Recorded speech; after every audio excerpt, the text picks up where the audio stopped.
চোখের দিকে তাকিয়ে একটা মেয়েকে কখনো বোঝা যাবে না আসলে সে সুখে আছে নাকি অনেক কষ্ট বুকে চেপে নিয়ে ধরে বেঁচে আছে। প্রত্যেকটা মেয়ে সহ্য করার ক্ষমতা নিয়ে জন্মায়। বাস্তব কথা হলো মেয়েরা সহজেই কাউকে বিশ্বাস করে ফেলে, বিশ্বাস না করলেও করতে হয় তাদের। বাবার সংসার ছেড়ে আসা একটা মেয়ে মনে প্রবল বিশ্বাস জাগিয়ে জন্মিয়ে বাবার ঘরে এই ভেবে ছাড়ে যে স্বামী নামক মানুষটা তাকে খুব করে বসবে, নিয়ম করে আদর সোহাগ ভালোবাসার বৃত্তে বরাবরের মতো তাকে আগলিয়ে রাখবে, কষ্টকে কখনোই তার পর্যন্ত পৌঁছে দিবে না।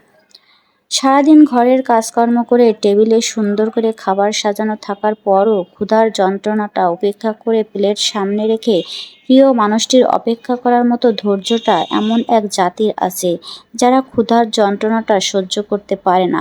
তরকারিতে লবণ কম হওয়ার ফলে স্বামী নামক মানুষটা যখন খুব বাজেভাবে কটু কথা বলতে থাকে, তখনও একজন মেয়ে প্রতিবাদী সুরে বলে না, খেলে নাও, না খেয়ে না খাও, মরে যাও, কারণ তারা নিয়ম করে মানিয়ে নিতে জানে।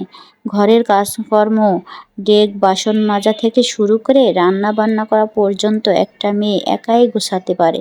সারাদিনের ক্লান্ত শরীর নিয়ে রাতে একটু রেস্ট নেওয়া অবস্থায়ও একটা মেয়ে স্বামীর আবদার পূরণ করতে কখনো দ্বিধাবোধ করে না। বাচ্চা প্রসবের সময় স্বামীর হাতে একটু স্পর্শে একটা মেয়ে খুব সহজেই সকল কষ্ট ক্লেশ ভুলে যায়। ঘরের দরজা লক করে একটা মেয়ে খুব নিয়ম করে ফুঁপিয়ে ফুঁপিয়ে নীরবে কান্না করতে জানে।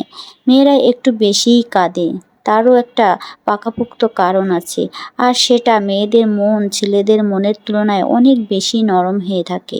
সব মেয়ে কিন্তু পয়সাওয়ালার প্রেমে পড়ে না, কিন্তু কিছু মেয়ে আছে যারা দু একটা মিষ্টি কথা শুনেই কারোর প্রেমে পড়ে যায়। একটা মেয়ে মুগ্ধ করার জন্য খুব করে টাকার প্রয়োজন হয় না। কিছু কিছু মেয়ে মুখের কয়েকটা ভালো কথার প্রতিও মুগ্ধ হয়ে ভালোবেসে ফেলে। মেয়েরা অল্পতেই মুগ্ধ হয়, কারোর হাসিতে, কারোর স্টাইলে, কারোর চেহারায়, কারোর গালে টোল পড়ার দৃশ্যতে, অথবা কারোর লেখাতে নিজেকে খুঁজে পেয়ে। মেয়েরা অল্পতেই খুশিতে গদগদ হয়ে যায়। 1.5 ঘন্টা আয়নার সামনে দাঁড়িয়ে প্রিয়জনকে মুগ্ধ করার মতো ক্ষমতাটা মেয়েদের আছে। মেয়েরা সাজে, খুব নিয়ম করার কারোর জন্য সাজে। হাতে রং বেরঙের চুড়ি দিয়ে মেয়েরা সাজে, অথবা চোখের মধ্যে একটু গাঢ় কাজল, ঠোঁটে হালকা করে গোলাপি লিপস্টিক, অথবা শাড়ি পরা খোলামেলা চুলে, দুপুরের গুঞ্জনে অথবা আলতো পরা পায়ে প্রিয়জনের মুখে তোমাকে হেব্বি দেখাচ্ছে এই কথাটা শোনার জন্য একটা মেয়ে আয়নার সামনে 1.5 ঘন্টা নিমিষেই খরচ করতে জানে। একটা মেয়ের রাগ ভাঙানোর জন্য খুব বড়সড় কোনো আয়োজন করতে হয় না। তারা অল্পতেই রাগে, আবার অল্পতেই রাগ ভাঙে, হোক সেটা প্রিয় ঠোঁটের স্পর্শে অথবা একটু জড়িয়ে ধরার সুবাদে। মেয়েরা ভালোবাসতে জানে, আবার ত্যাগ করতেও জানে। বুকের মধ্যে কষ্ট জমা রেখে তারা প্রিয়জনকে ত্যাগ করে। তবে ছেলেদের মতো মেয়েরা এক জায়গায় সব সময় টিকিয়ে থাকে না। তারা সময়ের সাথে যেভাবে নিজেকে বদলাতে জানে, ঠিক সেভাবে নতুন কারোর সাথে মানিয়ে নিতেও জানে। এই ব্যাপারে একটা ছেলে খুব করে দুর্বল।